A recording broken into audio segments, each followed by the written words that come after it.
Subscribe to our YouTube channel and press the bell icon to get the latest updates.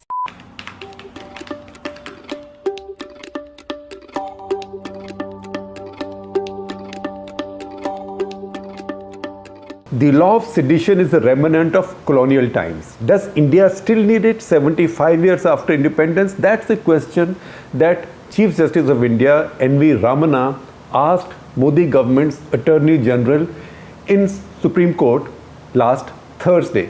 Good question. So this week's national interest takes this debate forward, and to begin with, we raise a question about the CJI's question, that the fact that this is a law from colonial times, is that the nub of the issue? But before I get there, let me also remind you, because democracy needs a free press, a free, independent, unhyphenated press. Unhyphenated press means organizations that do classical journalism, neither left nor right. That is what we try to do. And you know what? It costs money. That's the reason I keep making these frequent appeals to you. And I am encouraged by your response, so I'll continue doing so. So once again, this is a call to take a subscription to ThePrint.in. If you have a subscription, renew it. If you already have a monthly subscription, please also tell your friends, your family, spread the word. Because you know, what does the Washington Post say on its masthead? Democracy dies in darkness. So what is it that brings light in a democracy? It is good journalism. So you have a stake in good journalism. Take a subscription. And if you live overseas, I know many of you ask me questions, can you also subscribe? You can subscribe for sure, because we do not take donations. We are not a tax-free charity. Everything that we earn is revenue. It is offered to tax. So please do subscribe in whichever part of the world you live, because you remember that when chips are down, India still has a great news media, and that news media has to be kept running by people like you. Having said that, back to the main issue today, that is the sedition law. Now I am saying that this is at the nub of the issue, that this is inherited from colonial times, because in India, including neighboring countries, most of our laws are inherited from colonial times, from the British, notably the Indian Penal Code. That was actually promulgated in 1860, within a couple of years of the British government actually taking over from East India Company. In fact, Indian Penal Code was in the works since 1834, even when the East India Company was controlling India. So those laws continue, and so many other laws continue. So the problem with the law is that this is not a colonial law. The problem is that it was a law drafted with colonial instincts to protect the colonial regime. What do we mean? When a nation is occupied by another power, by another country, it's natural that the people of that nation will hate that government. They would not like that government. That is why governments like that, which are not popularly elected, we use the expression regime for them. So this was a colonial regime. They knew that Indians did not like them. Indians mostly detested them, even if they pretended to love them, or even if they flattered them, even if they were forced to sing the British national anthem. Indians would stand up, move their lips, but maybe under their breaths abuse the British. So they knew it. They had to ensure their subjects' loyalty.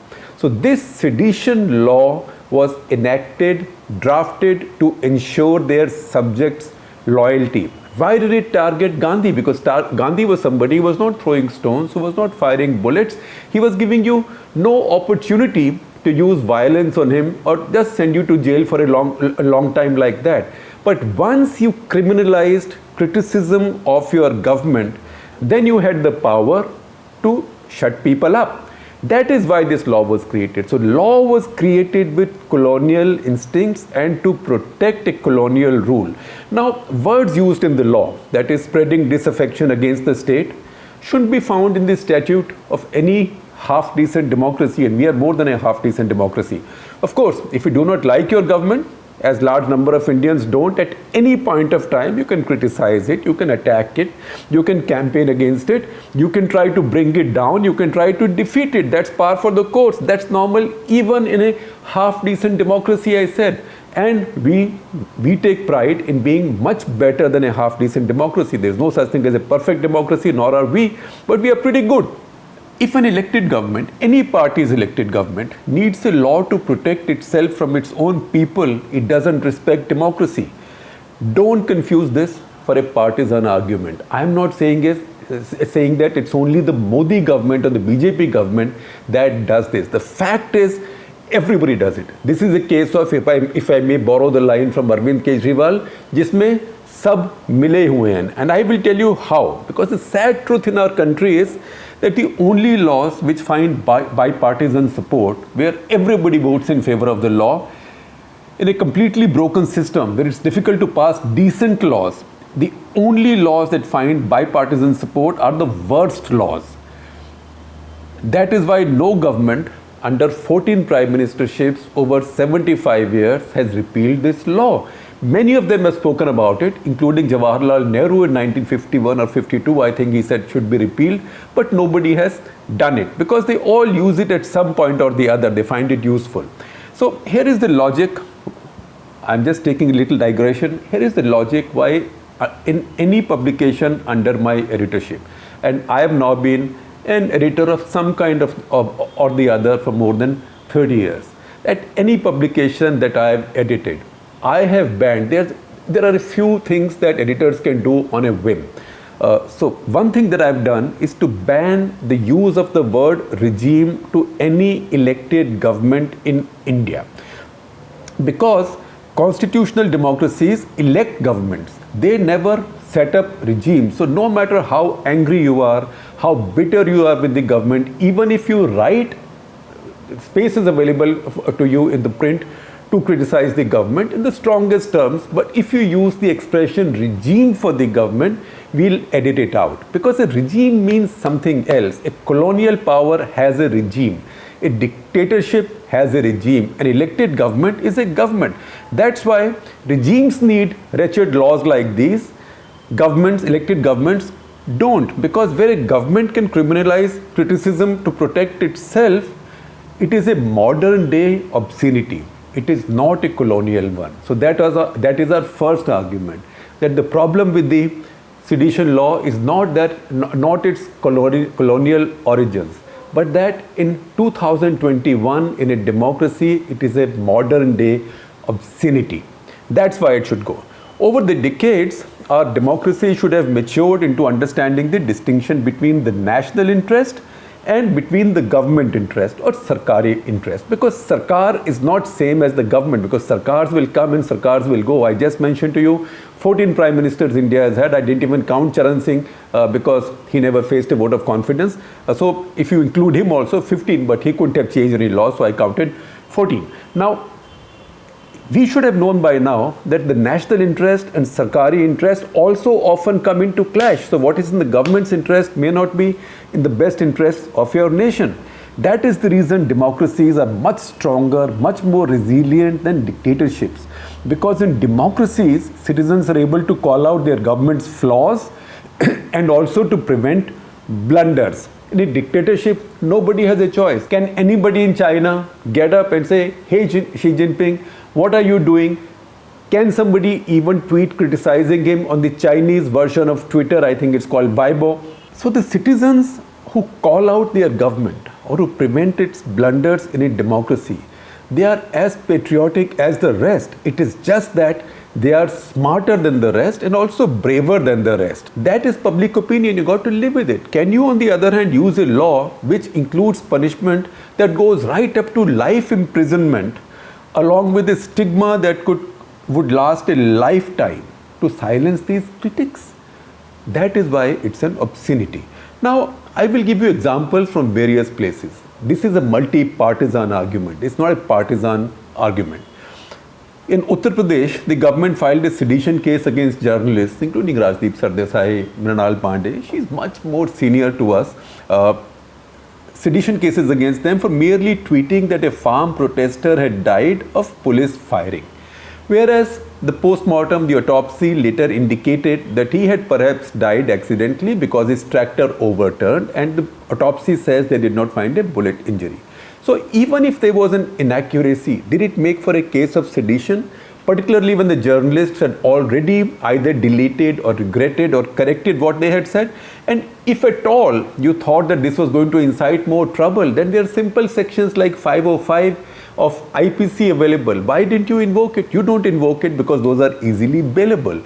This has the shock and awe effect that IPC sections don't. Now, we know that in Uttar Pradesh, the state police has not acted on these FIRs, but they stay on the books. So, any day, any of these people irritate the powers that be in Lucknow a little bit more, they can activate this and police can arrive at their doorstep to arrest, to further execute these FIRs. So, this will then remain a sword over their heads, which is the idea. That is why an easily available section like 505 of IPC is not used, because that does not have the same scaring, terrorizing effect. So this also is an instrument of state terror. In Haryana, on the same day that this debate on sedition law was initiated in Supreme Court, more than 100 farmers in Sirsa were charged with sedition for attacking and vandalizing government vehicles, particularly the one carrying Assembly Deputy Speaker Ranbir Singh Gangwa. Again, why the sedition law? There are laws available in IPC, law against rioting, law against obstructing public servants on duty. All these are tough laws, 3, 4, 5 years, they can send a person to jail. But no, you want sedition because that causes terror, strikes terror in people's hearts. Now, awful laws like sedition, UAPA, NSA is where all political parties are silently complicit. Don't bother about what they say, pious noises they make when they are out of power. Just a couple of weeks back, the Congress government in Chhattisgarh has charged the senior serving IPS officer. He's an ADGP, Additional Director General of Police, GP Singh. He's been charged under sedition law besides many other laws. And you know why? If I tell you why, you will not know whether to laugh or cry. He's been charged under sedition because they said the state police party that were raiding his house, then he went to the backyard of his house, they found freshly torn shreds of paper. And when they joined them together, they found this dangerous agenda to subvert the government, to bring out the government. I thought we had left those behind in our childhood from Vijay Jasu's capers. But that's the kind of story they made up to charge their own senior IPS officer for sedition. Again, it's a Congress government, not a BJP government. That's the reason I said sab mile hue hain. So we can go on. 3 examples usually suffice. I usually say 3 examples is a straight line and that should do. But I can give you more examples because they span across the entire political spectrum. Congress in Maharashtra from the past, when they similarly charged cartoonist Asim Trivedi for sedition. Can cartoons, no matter how good or no matter how bad, right? Is bad cartooning sedition? I don't know. You don't see the cartoons. But he was charged by a Congress government under the sedition law. Rajasthan under Ashok Gehlot in 2003 charged Praveen Togadia for sedition. Why? Because he was carrying sharp-edged weapons and shouting slogans. Sharp-edged weapons were trishuls. Now, there are regular IPC sections for flaunting weapons if you call a trishul a weapon, or if you have provocative slogans, there are IPC sections available. But no, you know which law to use because you know which law has effect. AIADMK in Tamil Nadu, they again use the same law against an ordinary singer, Cohen, because he was singing songs criticizing Jayalalitha and the state government. So all of them use it. Just that the BJP governments in some states are now printing sedition FIRs like traffic offences. Which brings us to the next good question the CJI asked the Attorney General. Why is the use of this law so popular? I am paraphrasing. Why is the use of this law so popular when the conviction rate is so poor? 3%, right? Of the 100 people you charge, 2-3% get convicted. Most of them also then acquitted in higher courts in appeal. Because the idea is never to convict or punish. The idea is to ragdo, harass karo through the process. Because actually, even if you look at the Sirsa farmers, if they actually rioted and you had prosecuted them under IPC sections, you had a better chance of getting a conviction than under sedition. But you don't want that because this is the process. You can't ragdo them like that. They'll get bailed out in a couple of days and that will go on forever. In this case, you can ruin their lives. because the process becomes the punishment. Because an FIR, once registered, particularly for sedition, will take forever to go off the books. In some cases, for life. That's why with the police under their charge and no accountability, because tomorrow if you charge somebody for sedition wrongly and the person gets acquitted in the long run after having spent weeks in jail and all the expense and everything, you don't have to pay any price for that. As a policeman, as a politician, you are completely immune. That's the reason the CJI also raised a question about accountability, because how this works is, because chief ministers now say beta ज़्यादा मत बोलो, इतना बोलोगे तो sedition डालूंगा, उसके बाद में तुम रगड़े जाओगे. Or to those viewers who may not understand Hindi, child, don't talk too much, you make too much noise, I'll file a case of sedition against you and then your life will be ruined. Now, a nation and its government must understand that treason and sedition are not the same thing. They are different things. Yet it remains very fuzzy, made worse now by social media, partisanship, and also polarizing TV channels. Some of them merrily and deliberately treat treason and sedition as synonymous. Actually, I should reverse the order. They treat sedition and treason as synonymous. That is not the case. And I see that often happening on Hindi channels, which is ironical, because the fascinating thing is that Hindi is a very evolved language, and very evolved language democratically. So the Hindi words for sedition and treason are actually much more apt and much clearer than the English words. So treason in Hindi is Deshdroh or Rashtradrah, right? That is, if I am betraying my country. Sedition in Hindi is Rajyadroh or Rajdroh, which means I am fighting with my government.